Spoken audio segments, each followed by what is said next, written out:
लिखा था बदायूं, जहाँ पे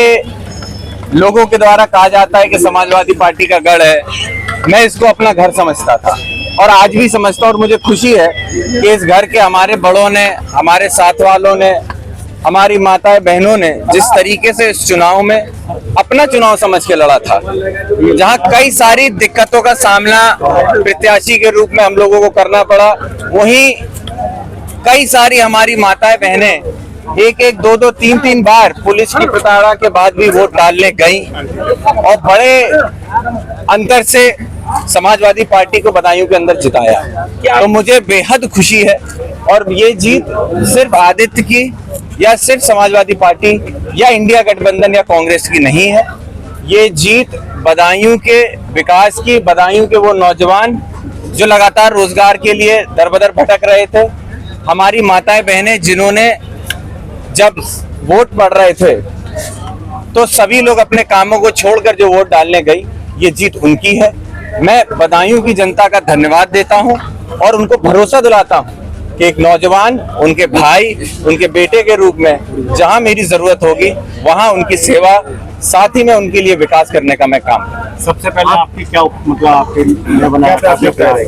प्राथमिकता, जैसा मैंने कहा था पहले भी,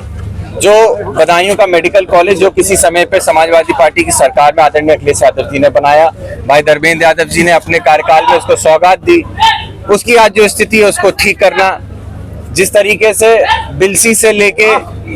बदायूं के अंदर बाईपास से लेके हर चीज की जरूरत पड़ती है, तो वो सारी चीजों का हम काम करेंगे और निश्चित ही कई सारी बातें हैं। आज मैं समझता हूँ समय नहीं, लेकिन आने वाले दिनों में आप पत्रकार बंधुओं से भी हम रूबरू होंगे। आप सबका भी मैं धन्यवाद दूंगा जो समय समय पे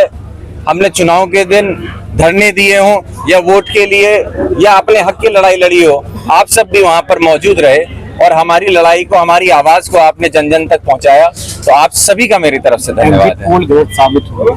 चुनाव आयोग में आप लोग कई बार गए, उसकी निष्पक्षता पे आप लोगों ने कहा कि निष्पक्ष चुनाव होने चाहिए। ईवीएम पे भी विपक्ष आरोप लगाता है। अब आप इन तीनों चीजों पे क्या कहेंगे? ईवीएम क्या बेकसूर है? देखिए, मैं इतना कह सकता हूं कि ईवीएम की जो बातें थी वो आज भी सवाल निशान उठाती हैं, आज भी सवाल निशान उठाती हैं, लेकिन बदायूं के प्रशासन से,